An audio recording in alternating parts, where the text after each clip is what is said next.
Баршаңызға сәлем, сіздермен бірге мен Айгерім, менің YouTube арнама қош келдіңіздер. Бүгін өте оңай пешсіз дайындалатын банофи пай тортын әзірлейміз. Алдымен бізге печенье қажет болады. Печеньені блендерде үгітіп аламыз.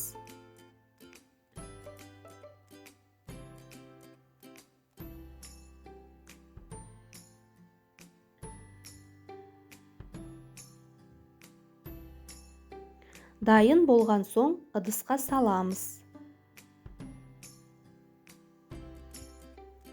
Оның үстіне ерітілген сармайды қосып, бір келкі етіп араластырамыз.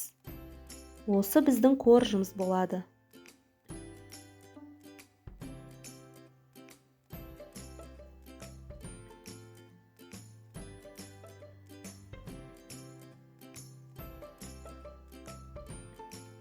Енді форманы алып, печеньені салып шығамыз. Бір келкі етіп, астына және жанына саламыз.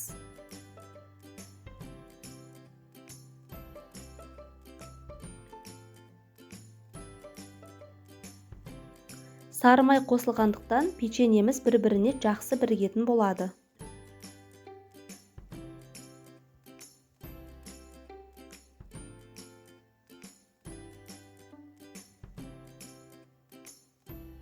Салмасына вареная сгущенка қажет болады. Егер тоңазытқышта болса, міндетті түрде кішкене ерітіп алыңыздар.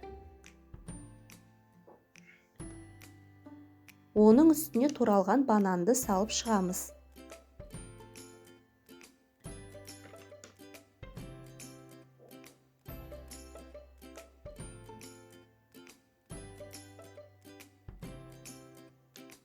Мен 2 қатар етіп жасадым, қаласаңыздар бір қатар етіп жасасаңыздар да болады.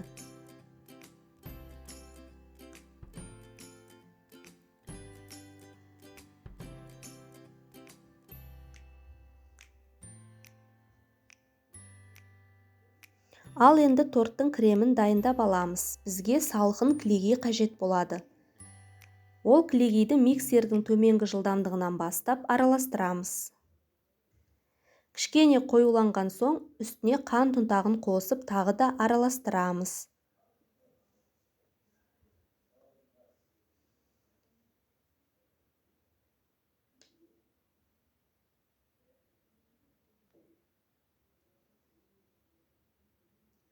Дайын болған кремді кондитер қапшығына салып, торттың бетіне құйып шығамыз.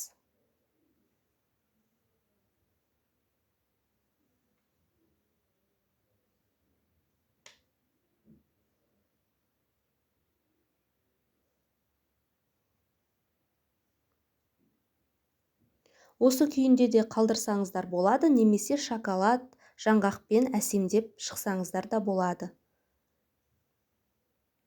Дайын болған торт менде тоңазытқышта жарты тәулік тұрды. Тоңазытқышта тортымыздың кремі сіңіп, формасын сақтап, одан сайын дәмді бола түседі. Міндетті түрде жасап көріңіздер. Менің Instagram және YouTube арнама тіркелуді ұмытпаңыздар.